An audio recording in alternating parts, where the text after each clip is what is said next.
You are now listening or watching Hello Kopi Ke Mylo podcast episode 64 with Nas from K-Clique. I would say from my perspective, he is the reason why K-Clique is what K-Clique is today. And he also talked about how Tuju, MK and the rest of them met before K-Clique was formed. Enjoy the journey because there might be no destination. This is Hello Kopi Ke Mylo podcast and today we have Nasty Nas. What's up, everybody? One of the hidden gems of K-Clique. We do it. K-Clique, making move in Kuala Lumpur now with Hello Kopi Ke Mylo. Shout out. Yeah. For the listeners who don't already know who you are, man, how would you describe yourself? I'm very visionary guy. So I like to think when I have a problem, for example, and when I have a problem, I usually tend to see myself towards the end of it. So I'm trying to find the solution rather than thinking how big or small the problem is. So if I'm going to describe myself in one word, it's gonna be visionary. So How did it all begin, man? How was your childhood like? the childhood like in the rap scene or what? I don't know, like your childhood, you as a person, Nas as a person, how was growing up in Sabah like, man? Macam, how was it, everything? Because I'm from KL, I'm from Subang. I always know you guys exist because I have a lot of Sabahan friends. I have a lot of Sarawakian friends, and you guys are proud to be where you are, where you are from. It's true. And I just wonder, like, what made you guys different? What was your childhood like? How was growing up like? Macam, you have to hustle, you have to surviving is hard. I mean, like, is it like KL? No, Sabah and Sarawak basically is two way different things from what we have here in KL. As you know, KL is very packed, it's very jammed, it's very fast moving past people. So back in Sabah, we only have not really well developed city, right? But we have all the basic necessities for the people to enjoy. But if you're asking about my childhood, it was very bright, it was very colorful. I was very what I can say, I have two alter ego now. Yes. Cool. One is where I always play dumb. Yeah, really. I always play dumb. I was sort of clown back then. Okay. But at the same time, I fell in love with books. Yeah. So I'm a very, you can say, book lover lah. So there's two sides of me, but always right now people only see the side of me where I'm being serious, not smiling all the time. But whenever I'm surrounded with people that are comfortable with, people that I grew up such as K-Clique and my brothers back in KK, all those people back in KK yang really knew me from the beginning. So I'm a very total different person. So you can say that I have two types of people, two types of very different personality of me.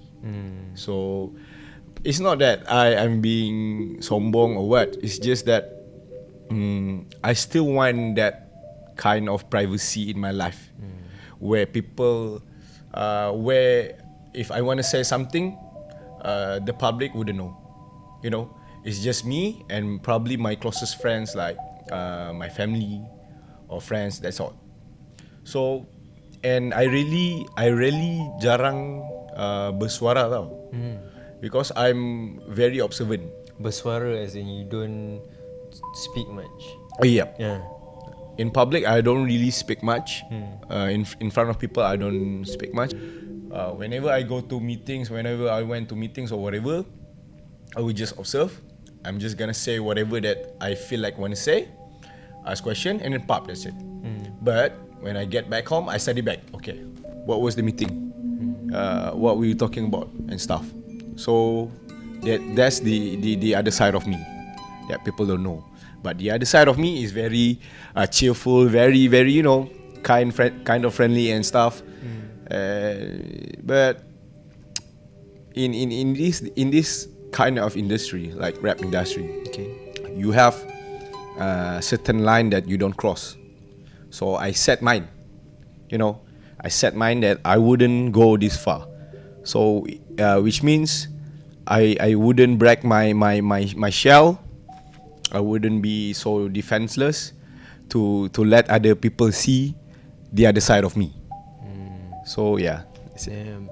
Okay, so before we go there, because I'm about to jump in, but then I'm like, shit, I want to get to know more of you as a person, kan. Right. Macam you said you fell in love with books, Yep. and then you fell in love with rap and music, Yep. I suppose, right? Yep. Because from your flow, bro, because you are experienced. Yeah. Not really. And then I did a little bit of research and I understand. Oh, okay, he started alongside with Benzulu. Benzulu. Yes. Yes, Benzulu Yes. and Yes. was it called Outlaw? No, it wasn't Outlaw.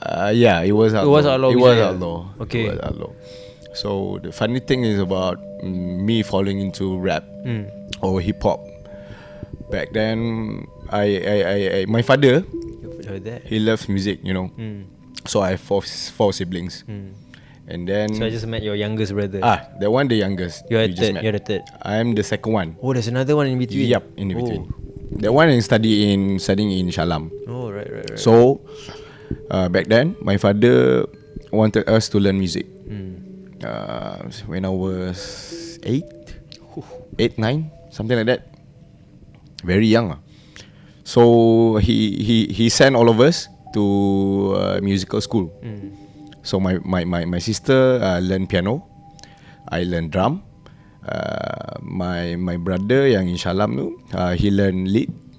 And then the youngest one will learn drum and also bass. So growing up, I fall in love with all sort of genres. Okay. You know what I'm saying? All sort of genres.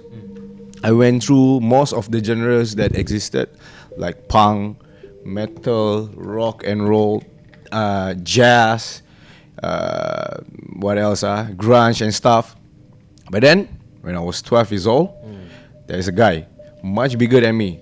Because when I was kid, I don't have really banyak kawan yang Sama umur. yes, sebaya So with that me. means you hang out with older people. Older people. Okay. So this one night we went out. We went out and then I jumped in the car. The first song yang I heard was he played this song, Tupac Hit 'Em Up. Shit. I'm a fuck bitch, you big Shit. fat motherfucker. I sat down inside the car. I was in the back, and then I heard, "So fuck your bitch, too fat motherfucker. Yeah. Get money." You know what I'm saying? What is this? What is rap? What is hip hop? Wow, at 12. 12. Okay. That is true story. So since I was 12 years old, I started to discover more about hip hop and rap. But back then, I grew up, pergi sekolah menengah apa semua. I met K-Dev, Oh, yeah. one of the K-Clique. Yes, Shafiq Emil. So me and Shafiq Emil, we always we always rap battle. Shit. Yes. You guys are the same age. Yes, me and Shafiq are same age. So So we in K-Clique, sorry to interrupt. In sorry. K-Clique, you guys are the oldest?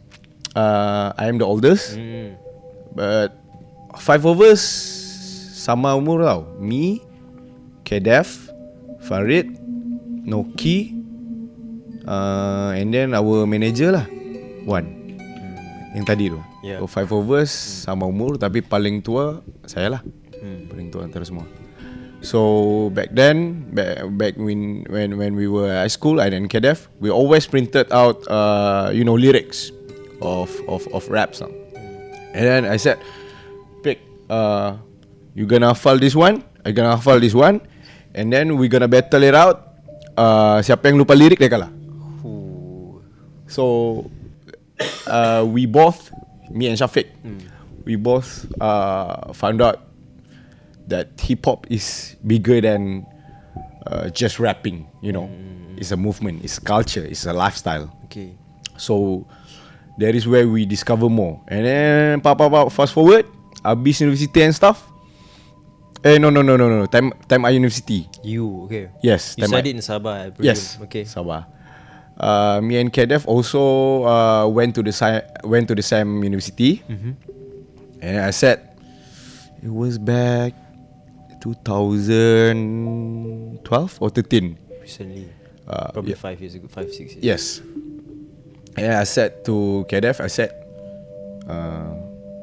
I wanted to rap. Because we knew the basic, we knew everything, we knew what was hard, was not, you know. And then I proceeded. I went out. I rap dulu, and then come Jinelo. It's also kawan yang where I grew up with, Jinelo. And then comes Somin. Somin looks a lot like you, dude. Really? Korang cousin ke? Tak no, ada? no, Tak ada no. apa-apa? But we get that a lot. Memang sebenarnya memang nampak sama lah. Yeah. we actually get that a lot. Yeah. Wherever we go, but hey, you guys cousin or related something? Adik-beradik? No, I said no. Sama muka ya. Okay, and then Somin, and then after that Jinelo, Samin, and this. kira MK dengan 7 ni last lah. Macam tu lebih kurang. You can say that. After that, we rap. But we all in K-Clique, we grew up together tau. Me and Noki grew up together dari kecil, dari umur 13 tahun. No, bukan 13 tahun. Umur 6 tahun lagi I dengan Noki. Wow. Ya, 6 tahun. Dari sekolah rendah lagi. Bayangkan, sekolah menengah habis apa semua, masih lagi sama-sama. So there was a little bit history about me lah. Why I fell in love with rap. That's how it is. Yep. Okay, from that moment on, how do you actually brush up your skills? What do you do? Like you rap over people's verse? I really, if you are speaking about locally, I really rarely doing my research on local people punya songs. I do listen, but it's just that if you say that I want to break down those people, those rappers punya lyric, like for example Joe and stuff, I rarely do that. But what I can, but most of the time I will listen to 90s punya song, you know, like Rakim. This is all guys punya lah. Music. Full hip hop lah. Yeah, full hip hop. Yeah, Wu-Tang Clan and stuff. And then I studied lyrics. At first, I understand the meanings. No. Pop. Secondly, I take a look at the schema rhyme. You know, schema rhyme. Pop. Okay, dia punya rhyme A, B, C, D and stuff. And then thirdly, I will take a look at the vocab. How big is the vocabulary? Because we always, I don't know lah, nowadays kan, people always rap the same words or the same things over and over. That is what I noticed. So in K-Clique, we always wanted to improvise. We always wanted to say or rap things that never been heard before. We want to create our own song. We want to create our own sound. So once you play the beat, once we started rapping, people already know. People already knew yang, oh, this is K-Clique. So if you want to talk about the way how I'll brush up my skills, I always break down lyrics from the 90s punya tracks. Because if you take a look at 90s hip hop back then, doesn't care lah whether it's East Coast or West Coast, all of them have quality in sense of lyrical. So that is what we've been missing a lot Right. nowadays in hip hop community. Lyrical. The twist and the hidden meaning behind it. Yes. Right. Whenever I'm trying to deliver a message in rap, in my raps and stuff, I always want my listener to be sort of rajin. Rajin as if whenever you listen to whatever I rap, I want you to study. I want you to kaji. Oh, apa dia cakap ni? Yang mana berani keluar, kita cabar. Sort of like that. So, oh, apa dia cakap ni? Kenapa dia cakap gini? Siapa dia mau cabar? So I want the listener, the current listener of hip hop, to understand that there's meaning behind the message. Bro, I'm intrigued. The reason I can be honest with you, I don't know if it's instant feedback from a listener to the artist and the creator himself. Bro, the reason why we're here today is because of that hidden meaning. So I just pick up my phone. Okay. Sure.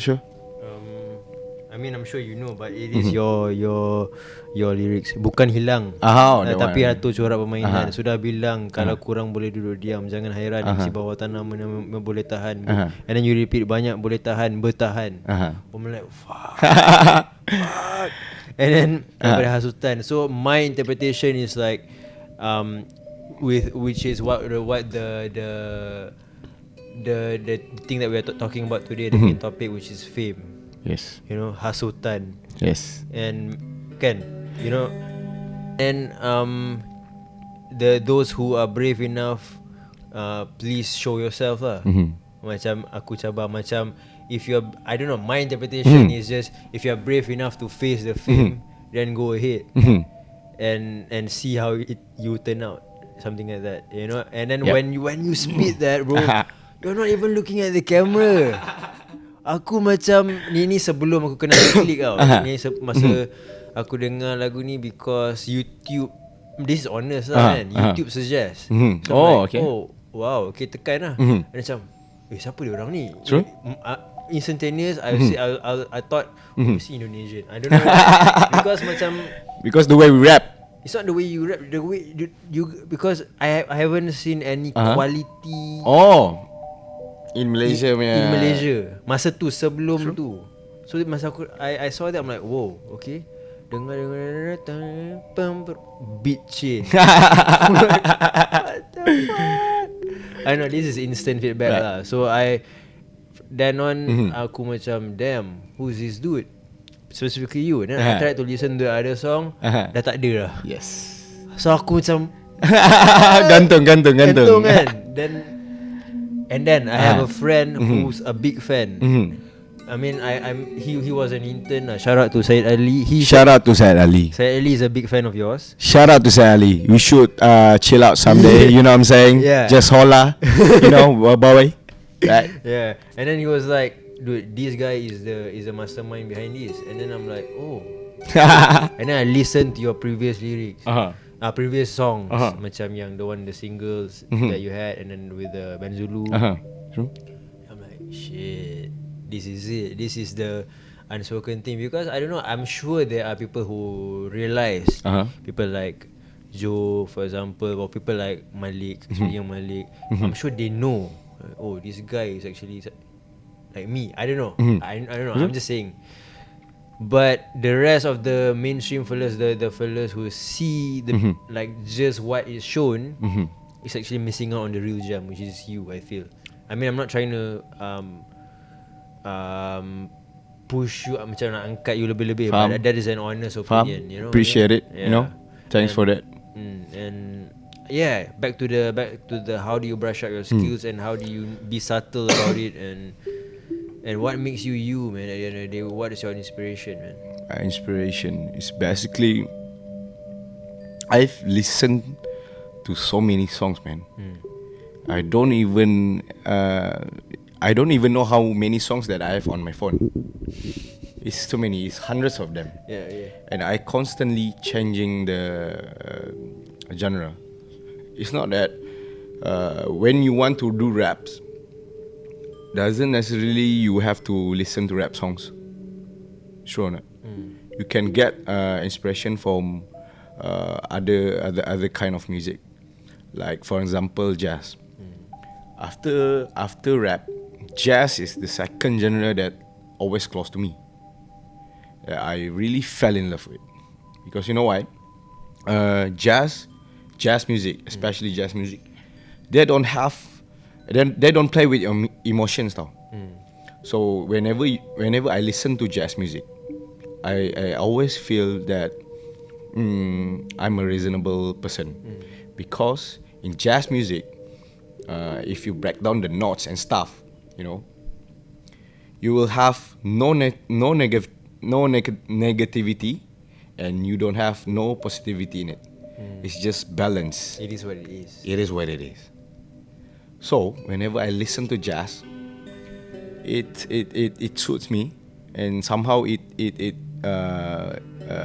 enlighten the ideas and how I'm going to rap towards this beat. Contoh lah, I have this beat from K-Clique or whoever lah. Okay, Nas, this is your part. Pa. You know how to do it. You know what you're gonna do, and then I listen to the beat, and then I listen to jazz to get my ideas from. There is one way how I do it.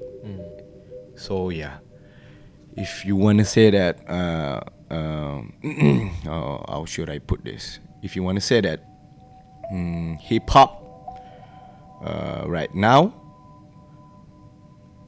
whatever that I'm doing, adakah masih lagi orang dalam hip hop will listen to? Because my kind of style is very old school tau. And then I appreciate people like you and those people out there yang sanggup juga mendengar whatever that I've been produced, whatever that I rap. Because my kind of style nowadays, people don't like tau. Ya ke? To be honest, people don't like, especially in hip hop community, because it's very basic. Okay. It's very how to put this, very 90s lah. So that kind of piece is peninggalan punya zaman, zaman yang dulu punya. We should move on.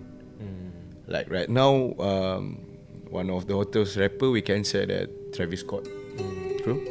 Or what? Except Rocky and stuff. So those kind of music yang people who listen to rap or hip hop are into.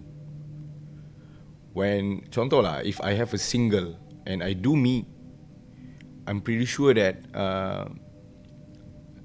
not all lah, probably around 30 to 40 people will say that this stuff is very peninggalan zaman.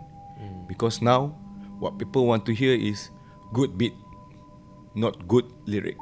Right. That's the difference. Nowadays people wanted to hear your beat, banger and stuff, pam, benda yang boleh layan. They don't really care about the message or the lyrics that you are trying to deliver. But I think, I don't know, correct me if I'm wrong, I think that's the case in the majority of Malay language listeners. You can say that. Because if you're rapping in English, let's say, there would be a 50-50 chance that people value the lyrical side, and also the 50% chance of people who value the banger side of things. Whereas because our market is small, in our market, from my observation, 80% value the bangers and 20% je macam really listens. So how is the process like for you guys? So macam korang ada 7-8 orang. Yes. Okay, that you guys get a beat maker, listen to the beat, okay, you like this, and then macam mana nak decide who gets what part? Oh, that one. The best thing about K-Clique is we always reach our majority punya decision. You know, we apply total democracy in our group. So for example, okay lah, lagu satu-satu lah. Lagu satu-satu. Okay, eight of us kumpul. Okay, we got a beat from this beat maker. Try listen. Listen. Kau okay? Okay. Kau okay? No, okay. Kau okay? Okay. Kau okay? Okay. Kau okay? Okay. You get what I mean? Yeah. So the total democracy overrule everything.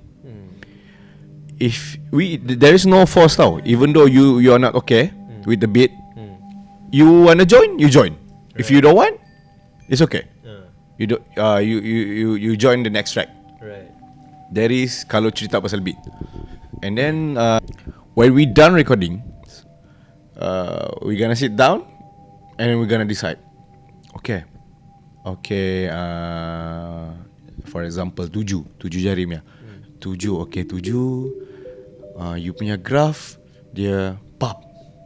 Okay, Janelo punya graph dia pop. So in terms of arrangement of lyrics and who gets the first one, second one sampai habis, it depends on what we call it, this graph.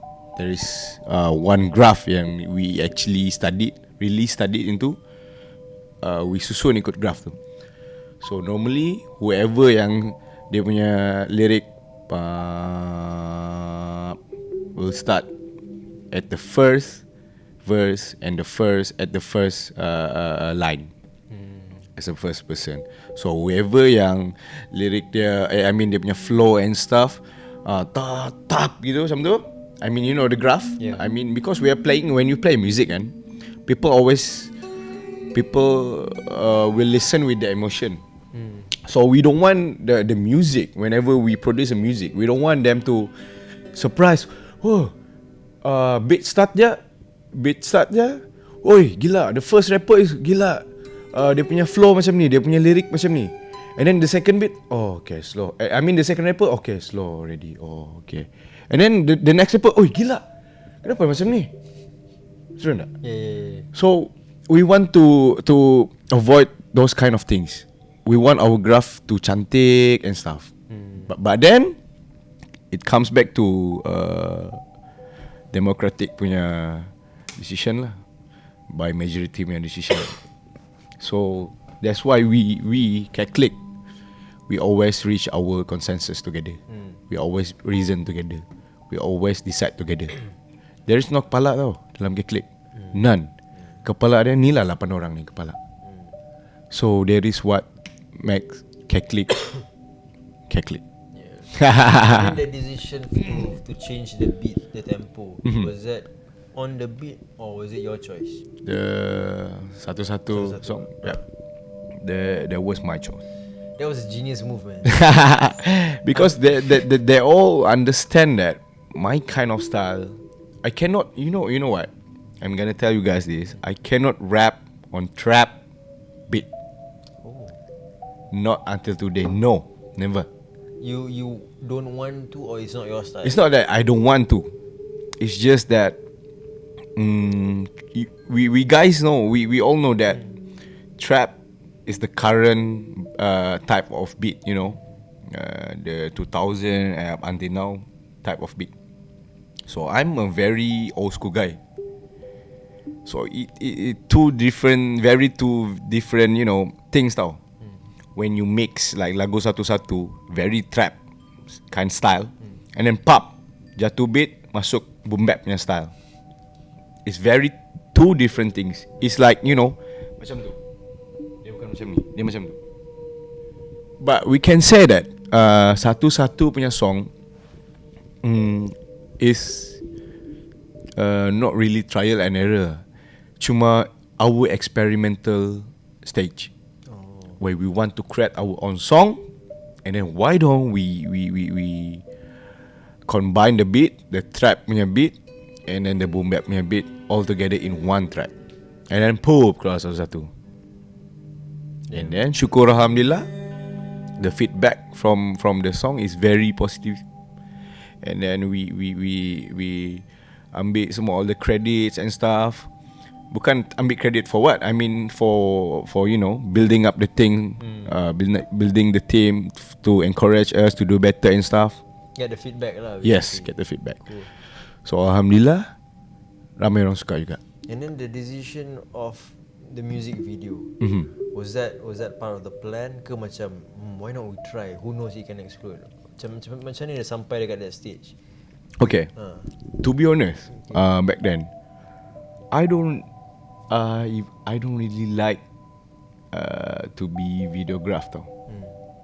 And actually around K-Clique punya member, I think me, the one yang said no, video is, I don't think that video is gonna boost up our popularity. Like for example Malik, we take Malik doesn't have video clip. Okay, tapi dia post lagu. Bila dia post lagu, pop, meletup juga. Orang dah nampak muka.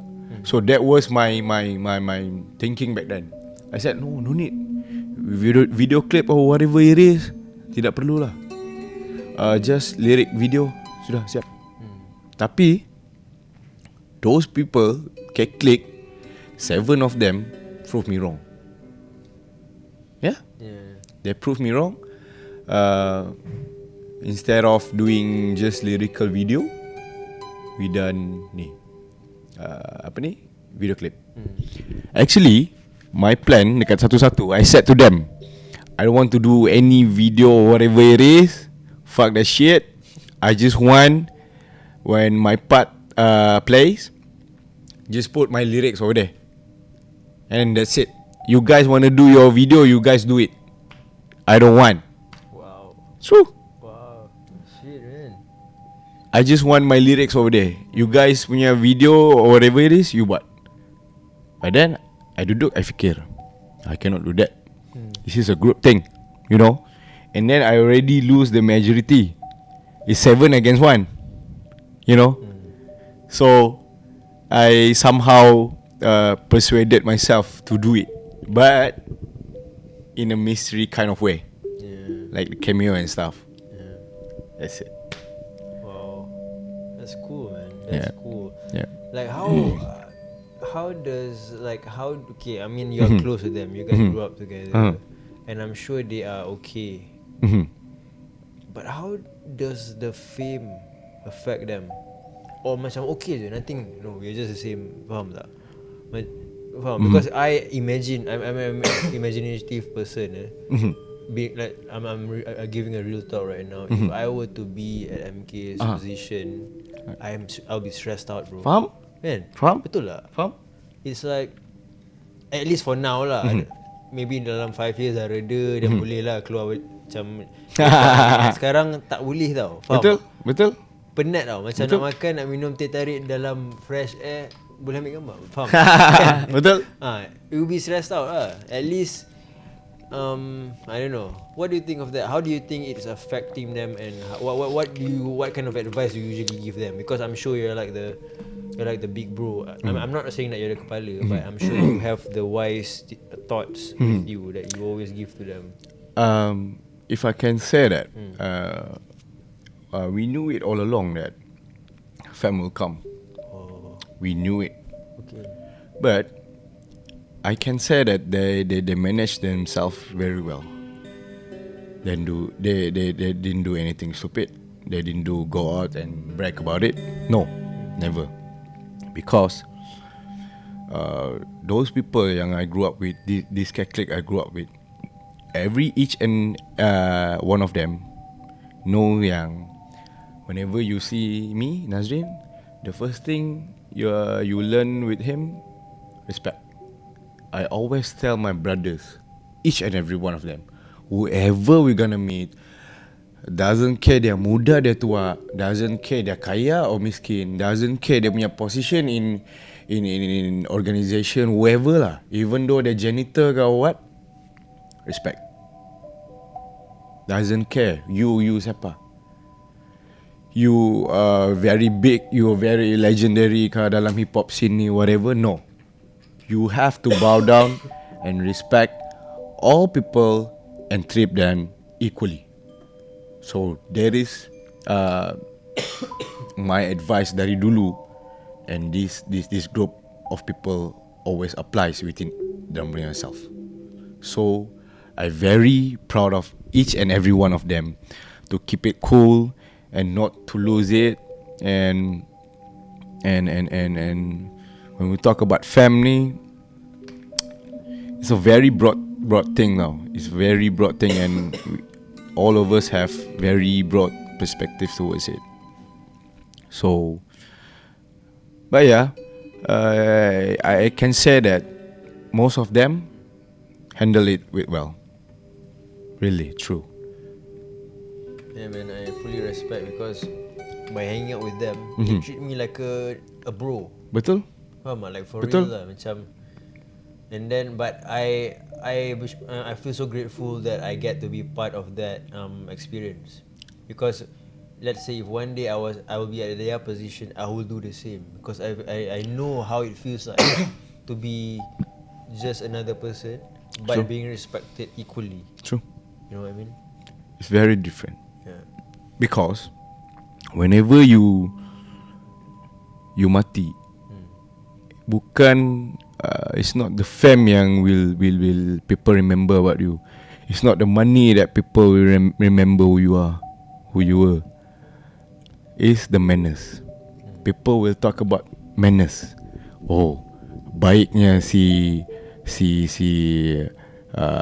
Nazrin, contoh lah, si Nazrin ni dulu always jumpa orang, always salam, cium tangan apa semua. Those kind of stuff yang people will remember about you a lot. It's not about how big you were in the world, how many cars you have, or how many houses or whatever you have. It's not the wealth, it's the manners. That is what we are trying to show to the people yang macam mana besar pun this thing will go. You have to understand now, K-Clique is only 1 year now. One year old. Gila tu. So with fast pace of lifestyle kan, we have to adapt. So many things going on, and then I think that each and every one of them handle it very well. So syukur alhamdulillah, up until now I never heard any one of the K-Clique members disrespect this kind of group or this kind of people, disrespect whoever yang doesn't respect them. No, never. Alhamdulillah for that. Okay bro, like you found your passion at a young age kan. You found your music, you found rap. For someone who is like, let's say people around our age lah, who is lost, macam tak tahu nak buat apa, tak tahu nak pilih apa.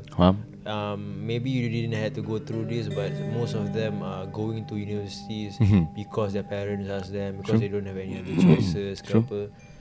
What would your advice be, man? Macam mana nak cari kita punya jalan, macam mana nak cari kita punya passion. Alright. Apa yang kita sepatutnya buat dalam hidup ni, like what's our purpose in life lah. Yeah, I understand that. I was a lost boy back then also.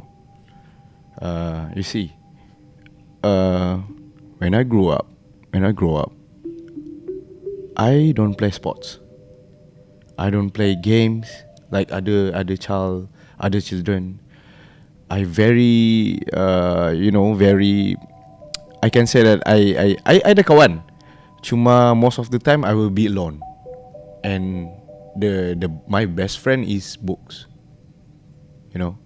So I read a lot of books and stuff, and I can say that throughout my journey with my books helped me to be a better person from where I was 2 or 3 or 5 or probably 10 years ago. So my advice is, when I also didn't know what I wanted to be, but I discovered it very quick throughout my books. Okay, when I was 5 years old, I always wanted to be pilot. 5 years old, Pap, I said to my dad that I'm going to be pilot. That's it. I don't want to do anything. I just want to be a pilot, and I want to be the one yang flying you out whenever you go to vacation or what that, Mom. I want to be the one who drive the plane, And then when the time come, I almost went to what they call MFA, Malaysian Flying Aviation in Sepang. I almost enrolled there, but due to certain circumstances, I didn't go. Okay, so my childhood punya dream crash macam tu ya. 5 or 4 years old lah, somewhere there, I wanted to be a pilot. I discovered that very quick. Okay, move along. The second choice is to be lawyer. Wow. True. Damn. Lawyer. So I went to university. I went to U. When I was diploma, I took public administration, science and policy study. I wanted to sambung degree in law. But then back in KK, tiada orang jaga my mum. Because my father is very busy, man. The only time that I get the chance, we got the chance to meet him, dinner time, and then that's it. You're never gonna saw him for the rest of the day. True. So I cakap, if I further study in Shalam, nobody is going to take care of my youngest brother and also my mom, because my father is jarang ada. So pap, I lepaskan lah lo. So dua sudah my childhood punya, you know, what I wanted to be, pergi macam tu ya. First pilot pergi, second lawyer pergi, and then now I can say that my life is better than back then. It's not because of K-Clique or what. It's because I always set goals and target in life. I always have my destination where I wanted to go. How or when is not a question. Is the destination really that's important than anything else? You have to think. Firstly, you have to have passion.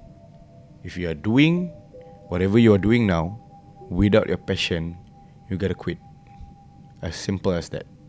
You gotta quit. You gotta find something that you really love to do, rather than lying to yourself by working 8 to 5. It's not that I'm saying that working 8 to 5 or kerja office ni boring. No. Some people really love that, you know, working 8 to 5 in office and stuff. It's a cycle life lah, you know, that kind of cycle. Some people really love that. It's just that for me, I put my heart and my head at the same time, and then I judge, you know. So whenever I'm making decision, I have these two along the way. Balance. Dia bukan hati saya, dia bukan otak saya. Dua-dua. So whenever I make decision in life, I satisfied. Because hati cakap ya, otak cakap ya. Apa lagi kau mau? Betul tidak? Betul. So my advice to younger people out there, you need to read books a lot more. Because books are very important thing yang people always took it for granted. Whatever kind of books pun okay. You know, as a start, it doesn't care lah, animation or whatever, but train yourself. You have to train your brain, and then you have to train your heart. So whenever you wanted to find yourself, you are mentally prepared, emotionally stable. So that is my advice to younger people. I know that some of us is kind of lost. Okay, apa mau jadi? Okay, habis sekolah menengah, habis SPM. Okay, dapat 5 kredit. Okay, boleh lah masuk ke UTM. Masuk ke UTM pun, mau ambil kos apa? Account susah, ambil business susah, ambil admin susah. Apa aku mau jadi? At first, I was at that stage tau. At some point of my life. But then I sit down, I imagine myself 20 years, 30 years, 40 years, 50 years, what I'm gonna be. Okay? So bila pilot and law sudah hancur, you know what's next? You wanna know what's next? Yeah. Ketua Menteri Sabah. Wow. Shit, man. True. Gila. True. This is my hopes and dreams. Dahsyat, bro. And right now I'm working towards it. So inshallah, probably, who knows, 15 years, 20 years to come, I invite you to Sabah, you know, and I'll be the Ketua Menteri Sabah. Who knows? Yeah. Whatever it is, never stop working towards your dreams. I mean, like you are the embodiment of we don't have to just we are not where we are supposed to be, but we can just look forward to things. You know? We are not where we are forever. You know, True. even you are here right now, Mm-hmm. but this is just temporary. Yes. It's a stepping stone for the next thing. Yes. Yeah. That is what important, or that is how you discover what you're gonna do with your life. What is your purpose in life? Everybody, it's not just everybody, it's not just people, living things. In Al-Quran sendiri cakap, apa-apa ciptaan aku, Allah SWT cakap, apa-apa ciptaan aku ada tujuannya di dalam dunia ini ataupun di dalam alam semesta ini. Betul tidak?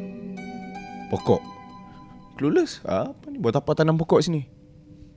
Who planted tree here? For what? But we don't know yet. Some people don't know that pokok trees out there are giving O2 to us. So every living things, every Muslimin and Muslimat ni bukan orang Islam ah. Muslimin and Muslimat ni whoever yang tunduk dengan Allah SWT. Pokok tunduk sama Allah SWT. Batu apa semua. So whatever yang He created, I have purpose in life. So kalau pokok pun ada tujuan hidup, kau sebagai manusia, macam mana kau mau contribute? How do you want to contribute? How do you want to progress in life? How do you want to make success of yourself? You gotta find your way. You gotta find those. Actually, finding yourself is very easy. It's just that how you maintain it, that's gonna be tough challenge for you. Right, that's a good advice. Yep. Man. Speaking about fame earlier, right? When we spoke down the stairs, you mentioned that you are quite a private person. Yep. And you value your privacy, and Yep. you have early on decided that you don't want to discount any privacy. You don't want to let people see inside too much, kan? And then you have always said no to interviews, Yeah. and what made you say yes to this one? The reason why I say yes to this one is because first, when you gave up the topic, you know, why is it about how not to let fam get in your way? Is it something like that? That really hits me up. That really makes me feel like, oh, I feel that I should say something about this. I should let people know that, oh, this isn't cut and kind of stuff. So there is where, like I said, I'm very selective towards interviews.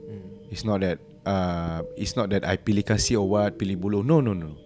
It's just that I datang whenever I feel like to, like this kind of interview that benefits me, that contributes building myself, enhancing the capability of my cognitive and stuff. The sharing session, there is the content, there is what I value the most. And then like what is your plan with K-Clique? Macam people always ask that, and interviewers dulu they always ask like what is K-Clique's plan? But my question is, what is your plan with K-Clique? You know what I mean? Like Alright. what's next for you in the entertainment industry? When I started rapping, it was just a hobby, you know. I wouldn't imagine that we've got it this far. Yeah. Never in our life, never. And then we never asked for it. We just wanted to do things that what we love, which is rapping and stuff. So my plan with K-Clique, the hobby side, right? The hobby side. But now when things get more serious, day by day, we the K-Clique members, we take things in a serious manner too. Individually semua ada rezeki masing-masing. As a group ada K-Clique vape juice and then ada t-shirt. Because I also admire the fact that you guys punya manager is your own childhood friend. Yes. Tu gila, wow. Yes. You know, that's like probably the only ever person on earth who does that. Ever, I think. It's rare gila. Yeah, that's true. And then I'm sure things are being paid off. Even even if there's no money coming in, the fact that you're doing what you love is already a wonderful thing. You're actually doing what you truly believe in, saying what you actually tak ada siapa control lah. But then again, you guys get paid way more than anyone yang kerja 8 to 5 ni. Faham tak? So first you're doing what you love, and then you get paid more than them. We always put whenever we talk about K-Clique, K-Clique is a group where we put our career up front more than anything. It's true. Doesn't care it pays, it doesn't pay, whatever it is, but we wanted the message to be delivered. You know, that is the main point. And then we want to create our own sound where not just Malaysian people, whoever in the world that listen to us, remember that our words is gonna live on, even though we going to die. All of us gonna die, right? Even though we guys sudah mati nanti, we just want to bagi sort of harta pusaka in this world that we were once saying this. We were once made this kind of music. We were once rap about this. So all of it comes back to the career itself. So when we talk about the future plans for K-Clique, inshallah, somewhere middle 2020. Midway June. Yes, somewhere there, K-Clique will release the first. It's not album, it's more like EP. So, but this is on apa ni? Perbincangan lagi, masih still in progress.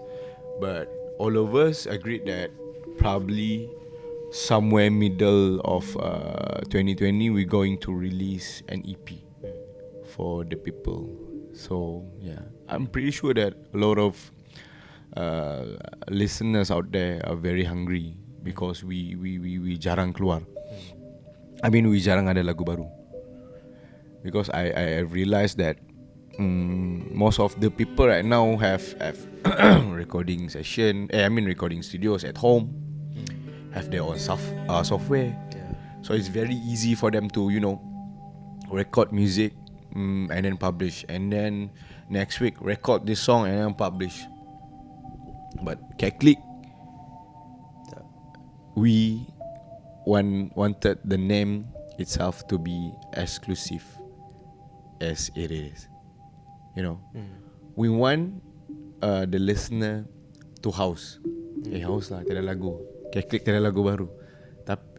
Tapi kita replay balik-balik lagu dorang yang lama. Kadar permintaan naik lah. Yes. Right? You can say that demand is demand. rising. Yeah.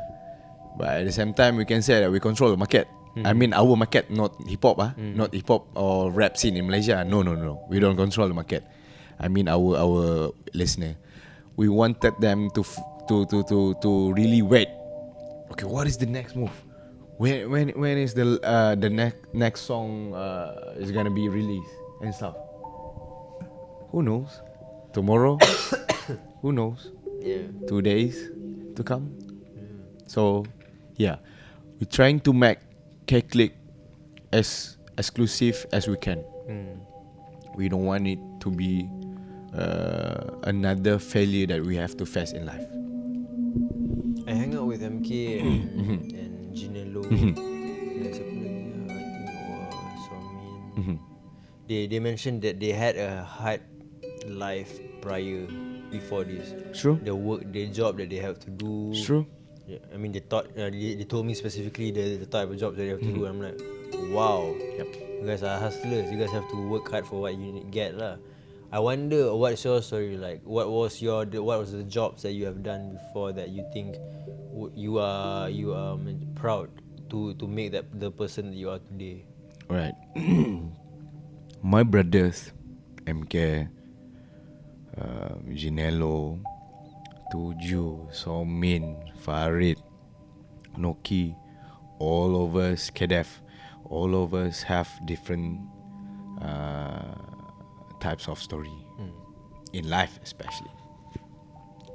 And then I'm pretty sure you knew the story, some of it, you know. But from my side, I can say that I grew up. It's not silver spoon punya type. It's just that I bersyukur, alhamdulillah, whatever that I minta or demand with my family, I get it. There is no hardship. Bukanlah tiada langsung, ada. Cuma tidak seberapa kalau saya ingin bandingkan dengan what MK, Ginello and the rest have to face. So I'm very thankful for that. Alhamdulillah. And yeah, I'm very thankful to my family that we can afford things that others cannot. But that doesn't mean that I took it for granted. No. You know why? Because I have a lot of friends that lagi susah daripada I mean, sangat-sangat susah. Sampai rumah tiada elektrik, rumah tiada air tu normal. So dari sana Nas belajar, I learn, and I apply it to myself. Ya Allah,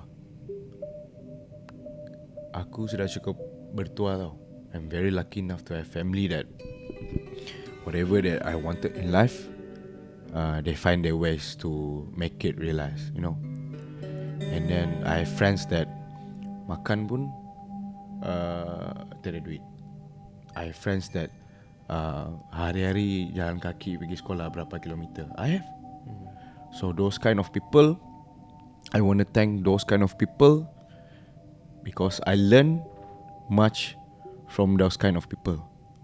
From the seeing that dorang punya hardship in life, I always imagine that myself into dorang punya shoes, you know. So when you talk about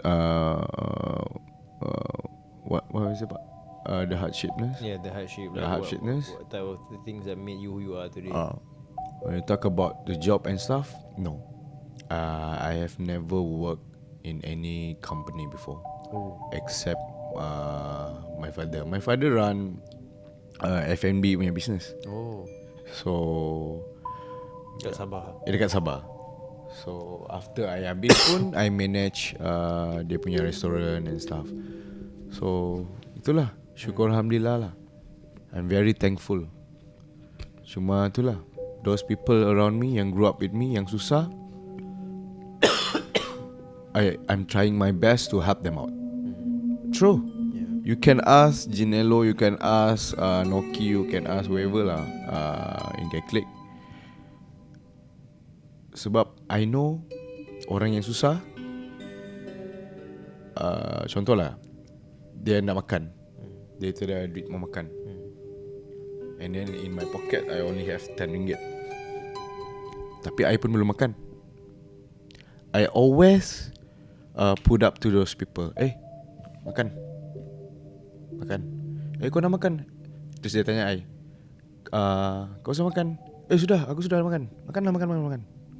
Makan, it's okay. Padahal I lapar. But I know lapar I sekejap. I balik rumah ada makanan. I balik rumah ada duit. That is the difference. I really appreciate those people because it somehow lives in me. Even though I terus terang, I never pernah rasa susah sesusah-susah my other members. That's why I respect my members yang susah, yang hustle sampai sekarang for what they are, I really respect them. Because from that kind of hardship in life, they managed to keluar dari kepompong tu, pop, and make themselves better in life. Yeah. You know, can afford this, can afford that, can buy this, can buy that. Alhamdulillah. Yeah, for those listeners who are at that situation right now, and they are aspiring rapper, they wanna be musician, they wanna be discovered lah. Their purpose are not solely just for the art, but they want to be discovered, they want to be heard, they want to be rewarded financially, kan. So diorang tak ada duit, tapi diorang nak rap. Diorang tak ada duit, tapi diorang nak start somewhere, kan. Tak ada duit nak music video, semua tu tak ada cerita lah, kan. What would your advice be for them? Who they should collaborate with? Beat makers, mana nak cari? Like let's say there's someone ni dia dekat Melaka lah, dekat Shorong Melaka, dia dengar ni, oh macam dia inspired by you, and then he just wants to start. Dia tak ada software semua. What should they do?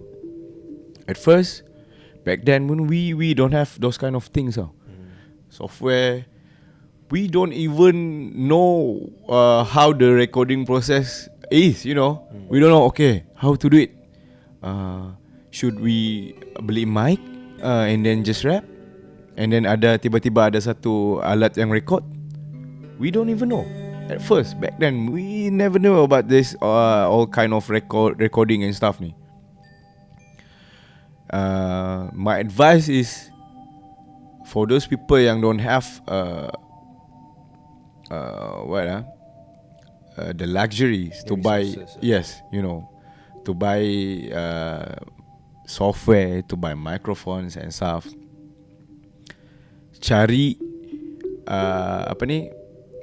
beat free. Sekarang beat free terlampau banyak tau. Dari segi beat, you don't have to worry. Beat terlampau banyak di dunia ni. Kau search ya, kau download, and then kau buat kau punya art, kau buat kau punya part, kau buat kau punya lirik, kau buat kau punya flow, kau buat kau punya chorus and stuff. If you don't have any place to record, sekarang ni advanced technology, phone pun boleh record. Any kind of phone. And then one of my friend actually in KK right now, not one lah, I think 2-3 of them managed to record their songs through phone. And then phone dia, kalau kau tengok phone dia kan, very cheap punya phone. It's true, very cheap punya phone, and not even branded punya phone. Tapi dia manage to record the songs. And then the difference is sama ada kau mau ke tidak. Itu satu difference ya. If you wanted to rap, okay, aku mau rap, tapi aku tiada mic, aku tiada software, I don't have beat, I don't have ni, tapi aku mau rap. The difference is with people yang really wanted to do is sama ada kau mau ke tidak. Itu saja. We started somewhere. We pun dulu macam, aku mau rap. Okay, apa yang aku perlu buat? What I have to do? Okay, buat lirik. No, study first. Okay, study lirik. Listen to the old songs, you know. Listen, okay. Buat lirik. Okay, buat lirik. And then I'm pretty sure in KL itself lagi banyak studio recordings rather than in KK. To be honest, terlampau banyak. In KK, I boleh kira jari-jari tau. Berapa banyak? Just imagine how we wanted to record our songs in KK. I boleh kira dengan jari berapa recording studio di KK. If you want to compare it in KL or in Semenanjung lah particularly, terlampau banyak. So the differences is, if you really want those kind of things, if you really want to rap, langgar. Apa orang mau cakap, itu orang punya mulut. Betul tak? Betul. Dia whack ke tidak whack ke, your songs, if you listen to your own songs, you rasa it's dope, and then you wanted to release it on social media or whatever. If you rasa it's dope, that's it. That is the only opinions yang you have to hear. That's the only thing that matters That matters. Kan, you know. And then those people that trying to overrule your feelings or whatever it is, yang trying to kasih jatuh you, doesn't matter, bro. No, it's true. Just imagine how stressed K-Clique are, how pressure we are now with those kind of environment. But we somehow we take those feedbacks and makes ourselves better from it. Okay, dia cakap aku ni jenis sombong. And then I sit back, I think betul lah aku sombong. Setahu aku dah tegur orang. Aku ada juga salam orang. Aku tidak juga pergi tiba-tiba pergi ludah muka dia ke apa. Tidak. Okay, kenapa dia cakap begitu? Oh, mungkin sebab hari tu aku jumpa dia, aku limpas dengan dia, tapi aku ndak tegur. Tapi sebab tu aku rabun. So those kind of things kan will happen whenever negativity, you let negativity somehow secluded you. You know? Yeah. So yeah. Okay. So now this is where I flip the script and give you the chance to ask me any question. Any question that you're curious about. Anything about me or not about me, anything at all. So, Go for it, man. right. The script is flipped. You just now you talk about moving on to theatre, right? So what makes you think that theatre is kind of your thing? Because we know that theatre is something that not everybody gets it. It takes another level to understand whatever that's going on in theatre.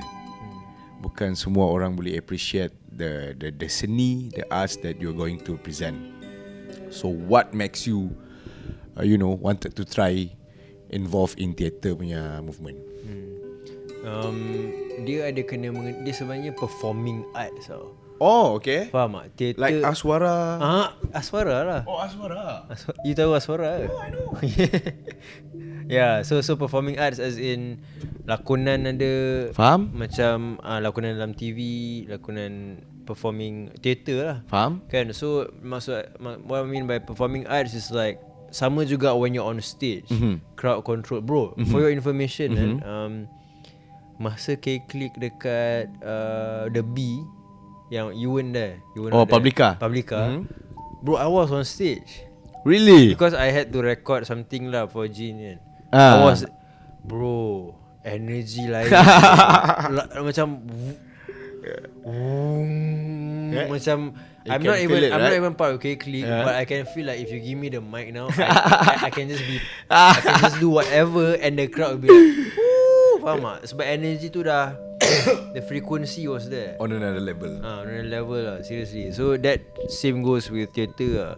Lakonan and also being there at that point, crowd control the crowd lah. Basically sama juga bila kita perform. Lakon, ada penonton. Kalau penonton tu bosan, kita nampak, kita kena ubah lah cepat-cepat. Sama juga macam dekat music. That's why I can relate. It's a different form of art. Tapi sebenarnya sama. It's the same thing tau. Music dengan lakonan ni basically performing arts lah. Sama lah. Macam human connection, human, we are portraying something. It's just the way how we delivered the message in different ways lah kan. Sebab in my genre is through songs, and then yours is kinda through actions, through movements, and through speaking, communications and stuff. Oh, macam tu lah. Yeah. I mean, anything that you're curious about? You said that you are barista. You know, I cannot go on a day without my coffee. Fuck. I'm a coffee lover. Shit. No. Yeah, It's true. Yeah. Okay. My favorite. What is your favorite coffee? I mean, mine is on another level sebab I'm a barista kan. So faham? mine different coffee beans gives different taste already. So okay. there's Ethiopian beans, there's Panama beans, there's Brazil, Papua New Guinea, macam-macam lah daripada tempat-tempat lain kan. So different beans give different thing and I can tweak them to rasa lain-lain. Tapi the basic for different people, usually they go for long black, they go for flat white, cappuccino, latte, kan. But I cannot go on with my day without a flat white lah. Flat white. Flat white dia macam complete my soul. Tapi kalau long black pun sebenarnya dah cukup. It's just flat white tu macam puaskan nafsu. Betul. lah. Betul. Macam tu lah. What about you? Yourself? Mine long black is everyday punya drink. Long black is normal one, everyday punya drink. But somehow sometimes I minum cappuccino as well. But long black is my everyday punya drink lah. I cannot go on a day without coffee. Now, today I haven't got my coffee. That's why I pening. Gila dah lah tak coffee, lepas tu tak makan. Shit man, this interview is like raw bro. I enjoy this interview. Sitting here talking to you. Thanks man. I feel like we've known each other Long time man. Yeah. Sometimes it's weird though. That's why aku tak faham tau. Like maybe ada benda yang kita tak tahu pasal kehidupan ni, kan? Maybe lah. Like there's a reason. Sometimes when you see people, you just don't vibe with them. True. Okay. Let's say I'm a person, and then masa the first time when I meet MK, I meet Tuju. If they don't like me, they wouldn't hang out with me. True. You know what I mean? I Yeah. get you. So it clicks there, and literally K-Clique. So I mean it clicks there, and now we are here, and I feel the same way also. And once I figure you out, know your existence, I already know that I can vibe with you. If there was another alternate reality where there was another K-Clique, and it wasn't you, it would definitely be me. If it is not I Nas, understand. you know that Nas position suits my personality. Faham? Tak? Kita punya personality lebih kurang sama. True. Tu lah maksud aku. Faham? I appreciate it. Yeah. And I think I feel that too. Who would be the performer or musician dekat Malaysia that you feel like you want to collaborate with? I always okay lah. This is funny thing lah. Back then when we started doing music kan, I always say to them, okay, tengok Aman Ra.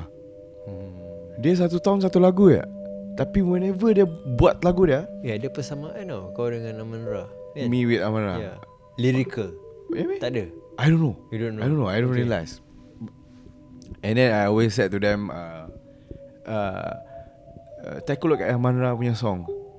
Whenever dia jarang buat lagu, tapi whenever dia keluar pop, you know, it's very hard, it's very synchronized, it's very lyrical wise and stuff. Semua perfect.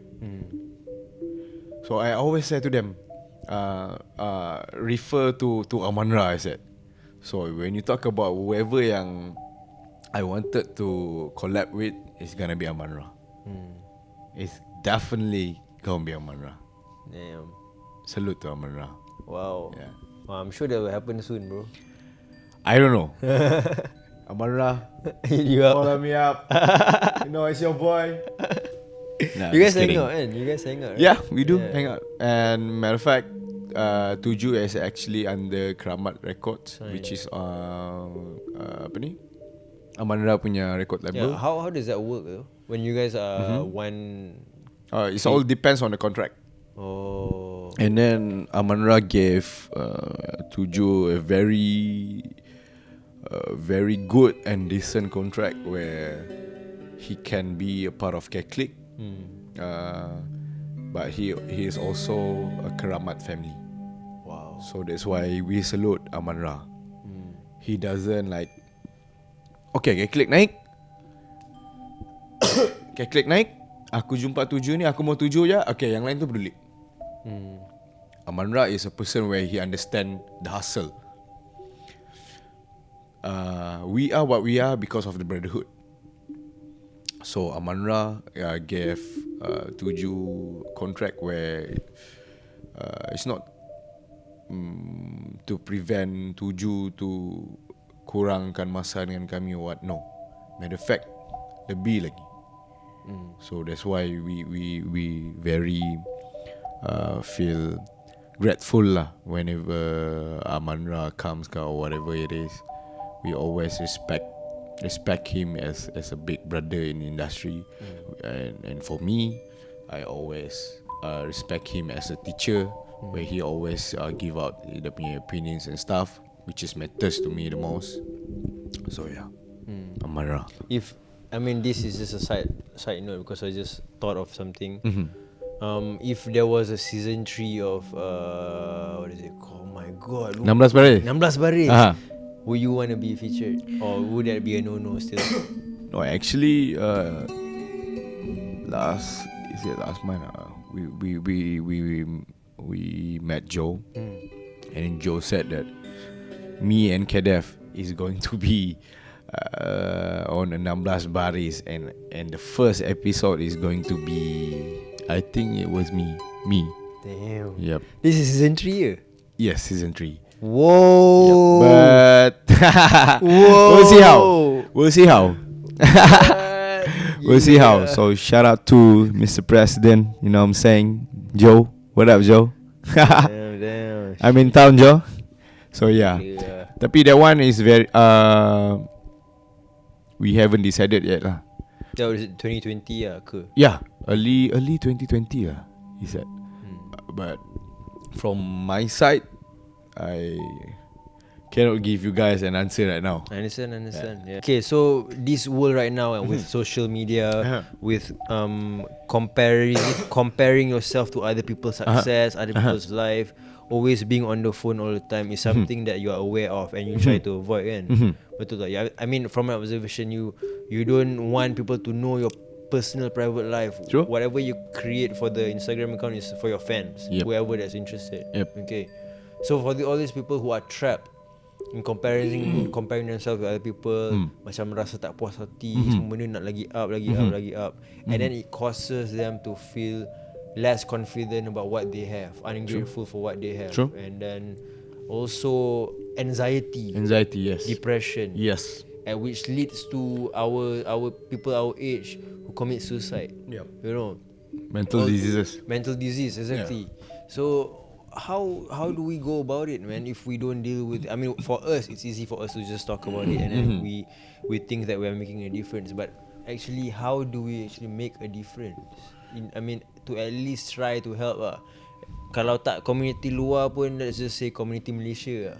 Kan, dengan sebenarnya we are in a big trouble tu. True. Everyone is just no such thing as being themselves anymore. Nampak benda yang tu semua jadi tu. True. Nampak ni semua jadi ikut je. True. So like it's a bit, oh shit, dalam bahaya lah juga. And on top of that, to make things gila babi lagi worse, is that no one realise it. I mean, all these people yang going through it, you know. So when we talk about why we compare ourselves to successful people other than us and stuff. Sometimes even our family members, we compare ourselves, or our friends. We're supposed to be happy and motivated for their success, but we envy. True. I'm not trying to attack anyone, but I'm just saying there are people like that. Faham? Kan? So macam it's causing their mental health, it's causing their health in general. True. Kan? Macam what for, you know? Because at the end of the day, from my perspective, what matters is internal happiness. True. Kalau kau gembira, kau tenang dekat dalam hati, betul-betul tenang, tak payah luaran ni semua, that means you are truly happy. Betul. But if you are happy just because you want to show that you have something that other people don't have, you're not really happy though. Faham? Kan? Because I've been in that situation, I can say that half of my life, because my father, the hardest I can say that the hardest task for me in life, is to make my father proud tau. True. So I do this, I do that, I've done this, I have done that. He never acknowledge. He never say it's not. I don't even ask for your words now to appreciate me. No, at least as a gesture that somewhere that he will be proud of me. That's all. So I've been there. I've been to a situation where I'm depressed. I feel pressured. I feel stressed out and stuff. I've been there. But I can say that when we talk about commit suicide, anxiety and stuff, I've thought about it a lot back then. No, it's true. I've thought about it a lot back then. But I can say that only one thing that stops me is my belief and my relationship towards God. That's it.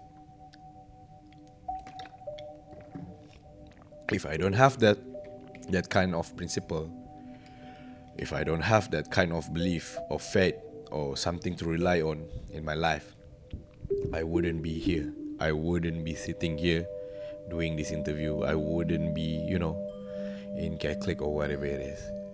So I've been there. I've been depressed. I've been pressured. I've been tensioned. I've been through all of it. But I can say that whenever you wanted to find success in life, you don't have to compare it with other people. You're gonna have your own timeline. You know what I'm saying? Nowadays, people are very pressured. Like, I'm going to be rich before 30. I'm going to have this before 25. I'm going to have degree. I'm going to have master or whatever it is before this. So when we didn't manage to accomplish all those things by the timeline that you have set up, you will feel somehow fail in life. So I've been there so many times, failing in life. Basically, I've been there so many times, and I can say that whatever that I've been through is very historical to me. It's because it's shaping my mind, it's shaping my heart, it's shaping my my capabilities or whatever it is, to challenge myself to be better for the next challenge that may come. Even I fail, I sit back, relax, I think of it. Okay, what went wrong? Where did I went wrong and stuff? And I move on. For example, I used to be a student leader though, back in university. So just imagine me controlling the whole university and 5,000 students under me. Damn. So that is one of the. It's not that stressful. I don't like the word lah to describe it. I cannot describe it as a stressful environment or what. It's just that I don't really have time for myself. So somehow it affects me mentally. Oh. Yeah. Right. But I think I managed it well. Even though some say that dia ni nama saja YDP. YDP ni yang dipetua tau. Nama saja YDP, tapi kerja dia dah buat. Ada orang komplain bukan dia pergi buat kerja apa semua. So those moment really very challenging now. And then up to a point where I cannot handle it anymore. I thought that I'm going to lose it. Okay. And then one night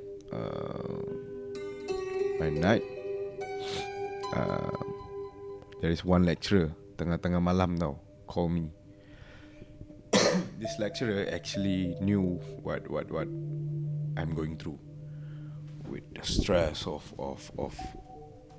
dealing with students, with my pack schedules and stuff. So he called me at night, somewhere around 1 or 2. He knew it yang I'm having trouble with sleeping. I always sleep at 4, and then I have to wake up at 6. Yes, I have to wake up at 6 or 7 because my class is around 8 a.m. So he called me. What are you doing? I said no, I think I cannot sleep. So I'm just lying around like a living corpse, waiting to sleep. After I talked with the lecturer, he shared the same view with me, and that is where I feel motivated back. Because if outsider can see me the way I presented myself, if other people recognize me, there's something wrong with me, so I need to change that. It's not that I have to be fake. Oh, happy tapi di belakang pressure, tension or whatever. No, that is not me. I jenis yang kalau aku sedih, aku akan bagi tahu. Kalau aku mau menangis, aku menangis. Depan orang, I don't care. I'm that kind of person because I don't play around with emotion. True. If I wanted to cry, I cry now. I don't care. I don't give a fuck. True.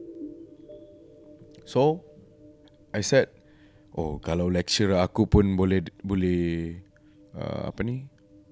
boleh nampak how the well-being of me not doing so well, if my lecturer pun sendiri nampak, so why me myself cannot see that? So that is where I said, this thing will pass. You know what I'm saying? This thing will pass. Whatever troubles, whatever things that I'm going through, this will pass. The only difference is whether I'm gonna take actions towards it or no. That is the difference. If you're gonna sit around and just take a look at it, you don't get benefits out of it. If you take an action, of course, actions have consequences, right? But it depends on you to shape the decision you make in life, whether it's going to affect you positively or negatively. That's it. So you must trust your own self. You must have this relationship with yourself where nobody else could understand you. If someday you're gonna marry it, bro, not even your wife knows what's going on in your head. True or not? True. Not even now. Yeah. I don't even know what is going on with your mind. You sleepy ka? You feel hungry ka? Whatever. No. So my advice is, find your inner self and make good relationship with yourself. Sometimes we tend to neglect all those feelings now for the sake of doing whatever we feel like we should do, but not doing what we supposed to do. So that's the difference. Contoh, my inner self say that smoking is bad, should stop smoking. Tapi myself, my fikiran cakap tidaklah. Okay, yeah. Plus, this is one of way how smoking is how I can translate my stress, pressure towards it. So why should I stop smoking? I can say that my relationship with my inner self is in a good shape, because I always have both sides, positive, negative, both sides. So whenever my inner side says whatever it is, I'm going to sit back. I'm going to, think, betul ke tidak? Apa aku buat ni? And then barulah employ, barulah make decisions. Yeah. So it's your instinct ke? Yes, it's sort of instinct, but you have to find your own inner self. Everybody have it. Inner voice lah. Inner voice. Everybody, semua ada. Cuma your relationship with your inner voice or inner self is going to somehow reflects the way you are.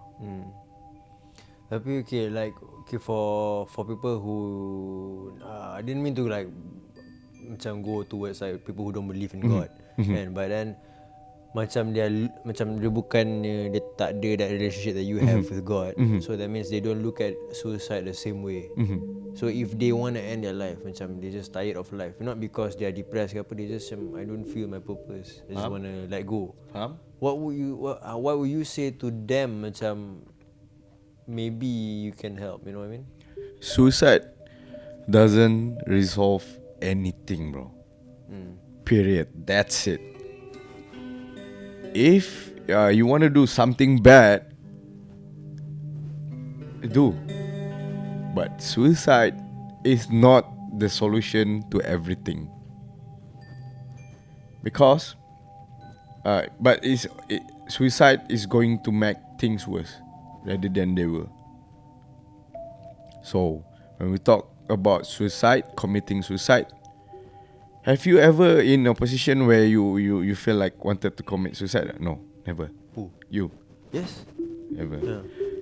So you understand that commitment that we put in committing suicide, right? It takes a lot of courage, bro. It takes a lot of things. It takes a lot of sleepless nights to think about committing suicide, right? So why you are wasting your time thinking about committing suicide? You should turn the other way around and think about things that will make you better. True. And for my case, I reach out to people. True. I reach out to people. My closest friends, I cannot say their names. My closest friends, they knew. Each and every one of them, they knew what I've been through and stuff. So whenever I feel like kind of resah, feel like depressed, I always call. Mana? Jom. They understand. My friend yang di KK ada kerja apa semua. Mana? Jom. Okay. Guys tinggal kerja. Sebab diorang aware that this thing bukan main-main. Bukan benda something yang you have to take it very lightly.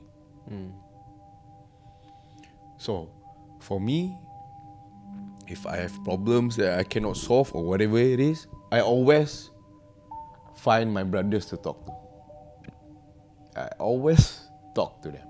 And I always listen to each and every one of them punya opinion. So that is how I manage to somehow keluarkan beban daripada bahu I to not to think about it banyak sangat, but to find solutions on how to keluar dari sana. So yeah, reach out to your friends And family, I guess. and family. But some cases they don't feel like sharing with family tau. They rather share it with amongst dorang punya friends because they feel malu tau. Dengan family. So reach out to whoever you punya contacts. Just reach out. Right. People will help you. We live in a same world. We don't want to lose anybody.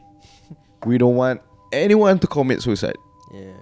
Because there is the last thing we should do on earth. Committing suicide. I mean, it's also a matter of perspective juga. True. Macam, I don't know if you, I mean, you said you were listening to grunge. So Kurt Cobain, Yep. kan? Nirvana. Whatever it is. Yeah. So I mean, maybe the other celebrities who commit suicide when they have everything. Maybe they don't even have problems, but they just macam because they have everything, they don't have any more problems. It just gets boring. So that's what it is. Faham tak? Faham? So perspective kot. Maybe Yes. if you take life more see life as being precious, like these moments, this like skin that you are in, like these family members, these memories that you've created, and macam you said macam harta pusaka yang tertinggalkan. Betul? Then you take it differently. But if you treat life like a game, macam quit game. True. And because banyak cerita yang pasal suicide, banyak people are not, it's not being taken, it's just a game now. It's not life anymore. Life is not a game, but most of us think that it is. Life is actually more serious than we think it is. Kan? Betul? So I don't know, maybe it's a matter of change your perspective, but then Yes. it's easier for us to say some people are going through it themselves. We don't know what they feel. Kan? Maybe they can help, but if they don't want to be helped, kadang-kadang kan? Yep. Somehow, at first, I didn't know that I have anxiety. I didn't know that I'm in depressed punya situation and stuff. Back then, in first kali I not tahu, and I never heard of depression. I never heard of anything lah. And I think that mental illness is a joke. No, it's true. But then when I experience it myself, at first one I don't feel like sharing. So I don't feel like sharing. I'm very secluded with my thoughts and said, kalau aku bagi tahu orang ni, malu lah aku. Betul tidak? Kalau aku bagi tahu orang ni, alah nanti orang cakap apalah kau ni, baru orang cakap sikit kau sudah overthink, baru orang cakap sikit sudah kau mau ambil hati or what. Overthinker always like that, bro. Overthinker like me is always like that. Whenever people cakap benda yang macam mana, cakap benda yang kurang menyenangkan, we always go back and think about it. Yeah, at home like, pasal lah dia macam tadi, sampai tidur, okay, tidur pun dah dapat. Kenapa dia cakap macam gitu lah tadi? There is overthinker like me, myself. So back then, I don't feel like sharing because of malu. Okay? But then, when I think about it, I sayang myself. You know? And I still believe that one day, I'm going to make out all of this. Ini benda temporary saja. Cuma I don't know how to express. And then aku malu mau express. Because I still think that mental diseases ni is a joke. And then I read a lot. I read about mental disease. And then I found out that one of the quickest way to avoid or put yourself in depressed or whatever it is to talk. Yeah, is to talk. Whatever. Tak kisah. If you don't want to talk about your problems, it's okay. But at least communicate. Yeah. And somehow through communication with people, even though whoever lah, family or whatever it is, when you communicate, you somehow can apply that to yourself. Like contoh lah, you as a friend, you don't know I have depression and stuff. So I ask you lah, what do you think about committing suicide? And what do you think about depression? Betul tidak? So your answers is going to affect me. Right. Yeah. But at some point, regardless lah, positive or negative your feedbacks, doesn't matter. But at some point, I get it that dia cakap depression is very simple to handle. So I balik rumah, I fikir lah, dia cakap depression is very easy to handle. How probably ada syarat dia. Jom cari. So that's why communication is very important. Even though you don't want to share about your problems, what you are dealing with pun, somehow it affects you. Somehow it can shape your mind, shape your way towards not to committing suicides and stuff. Even though you are not talking about it directly. Get my point? Yeah, I feel you. I mean, humans can always affect another person. Yes. We can always affect. Like if you're being positive to one person, you never know who they might be positive to, and then the chain reaction. Same with negativity. Always coffee over Milo. Yes, coffee. Alhamdulillah.